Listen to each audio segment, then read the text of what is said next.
I'm with Coach Ryan Wilhoit, head coach of the Springboro Panthers, and we are here at Flight Field, where this weekend's game is going to be played between Springboro and Fairmont. Coach, since you didn't get to play Lebanon in week 1, how do you feel that it has affected the first 3 games of the season, and do you feel it puts you behind the rest of the teams who didn't get to play the extra game? Yeah, absolutely. I think other than the fact that you might have gotten a little more healthy coming out of training camp and the injuries that you sustained there, yeah, we know less about our team. You know, we just don't know as much about who we are and how we've established ourselves, who we are offensively, and those kinds of things, because I think you learn that as your season goes, and you're hoping by midpoint. We don't really feel like we're at the midpoint yet. Psychologically, what was your strategy to get your team to bounce back to defeat Beaver Creek after losing 38-7 to Upper Arlington, despite doubling them in first downs and having more total yards? Yeah, right. Well, it's one of those things where we did enough offensively in the stat book to feel like you played well, but on the scoreboard it didn't indicate that. So we had some critical mistakes that we had to correct. But I think our guys, probably the best thing was watching the game film, you know, and going through that and being coached and allowing themselves to be coached and realizing through that film we weren't as far away as we thought we were in that game. So yeah, it was. We got out to practice and had a great response from them on Monday, Labor Day, when we were out to practice. Let's talk about your new quarterback, Sam Felton, who has completed 65% of his passes. What are his strengths? Well, I think first of all, Sam's arm strength is really, he's got a very talented arm. He can make throws all over the field.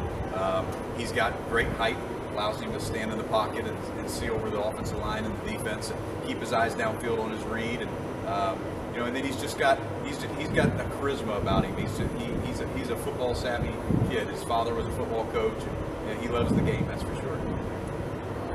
How does it help Sam to have a balanced receiving corps with 4 players gaining over 100 yards led by Mason Leach? Yeah, well, I think that's a credit to Sam, actually, because I think he's doing a good job of distributing the ball to all of our players rather than just allowing you to key on one guy. So we've got guys that are capable of making plays, getting open, and running after the catch. And so Sam recognizes that, and he scans the field well, and he'll find his right guy.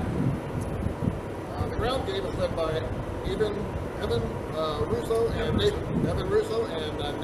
Flynn. Yep. What type of runners are they, and how do they complement one another? Yeah, well, they're definitely different. You know, Nathan Flynn is a 2-way player for us, so he plays offense as a running back, and then he's also a linebacker. And then Evan is a guy who's he actually plays quarterback for us as well as a tailback. So those guys are multi-talented guys. I think Evan is a little bit more of a straight ahead, run you over kind of a guy, and Nathan's got a little bit more of a slashing approach where he kind of, you know, he sees the cuts and the cutbacks and those kinds of things. But they definitely help each other, and we've found some ways for them to coexist in the backfield together as well. Evaluate your defense so far this year, led by Nathan Coy, Connor Smith, and Jacob White. Yeah. Well, so far those guys have performed really, really well. They've done a great job of being very good tacklers to start. We've been physical. Last week, that was probably the thing that stood out to me the most about our defense was how physical we were, and that's going to be important this week with the physical approach that Fairmont takes. And then I think, you know, in coverage we've been sound. You know, we're going to have to make sure that continues again, because Fairmont doesn't throw it a lot, but you better be ready when they do, because it usually pays off big for them. And finally, as for Fairmont, you know what they'll do in terms of the ground attack led by Drew Baker and dominating time of possession. Yeah. How do you overcome their style of playing keep away with the ball? Yeah, well, first of all, you got to make your possessions count. That's for sure, because you're not going to have a lot of them. And I think you've got to match their physicality up front. Their offensive line is outstanding, but you know, when you have opportunities with the football, you've got to do something with it. And I think you got to look at the chances they're going to take on 4th down and try to minimize those and make some of your chances that you take count. All right, Coach. Well, thank you for taking the time to speak with me today, and good luck on Friday. Thank you very much.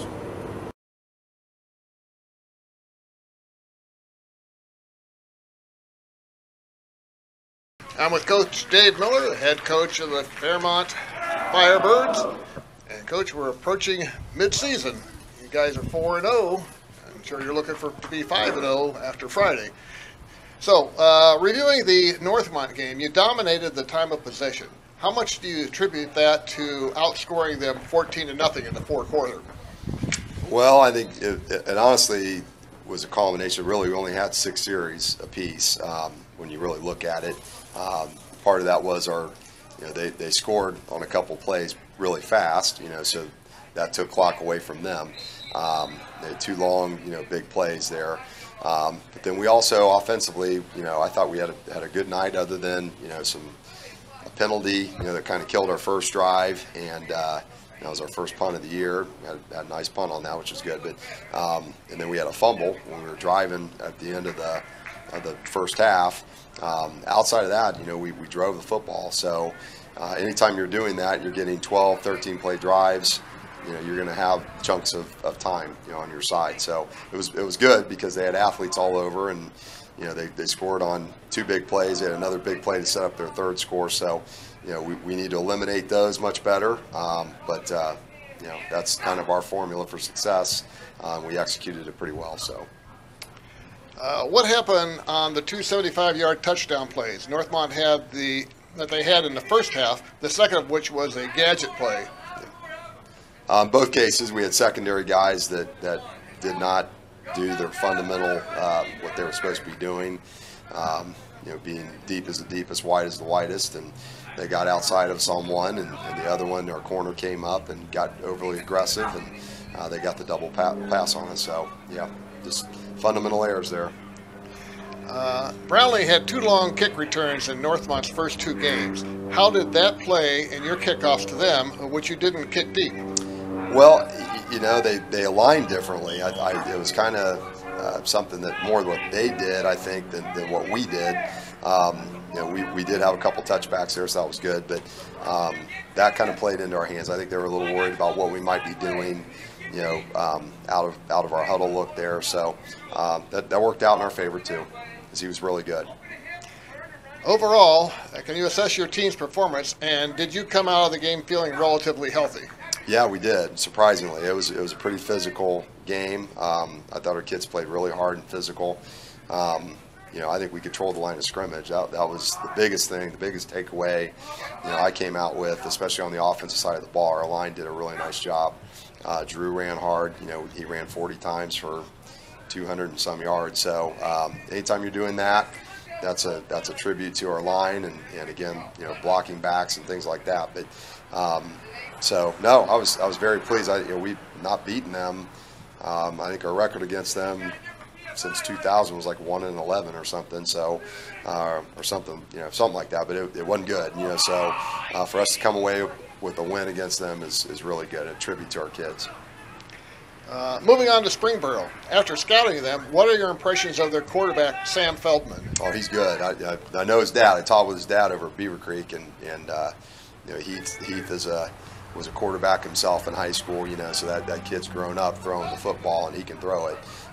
He can also move a little bit, when he has to, and he's shifty in the pocket. I don't know if he's not overly fast, but he knows where he's supposed to be. And they're well coached. I mean, from Coach Ron Allery coaches their line, who I played, coached under and played under. There isn't a better coach around as far as I'm concerned.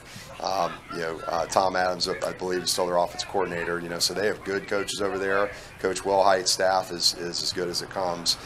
They're going to be really prepared. It appears they have a balanced offense. Let's start with runners, Russo and Flynn. How will they challenge you? They're shifty, hard runners, and they're good up front. So, again, I think our whole MO has been and has to continue to be, we have to take time of possession away if we can do that, and keep their offense off the field. That's the prescription from here on out. Okay, and finally, Springboro has 4 wide receivers with over 100 receiving yards. How will the multiple wideouts set employed by Northmont last week help you defend against the Panther passing? Well, we got to play assignment football over there on defense and just, play sound coverage and understand what our responsibilities are. That's how we're built on defense, and, make them earn everything. I haven't really talked much about their defense, and last year we scored a whopping 10 points against them, so they're a concern. They run a 50 defense, and they're very well coached over there too. So it's going to be a good game. I'm excited. I think our kids are too, just to get going and get to Friday night. Okay, Coach. Well, thanks for taking the time to speak with me again today, and good luck on Friday. No problem. Thanks, Norm.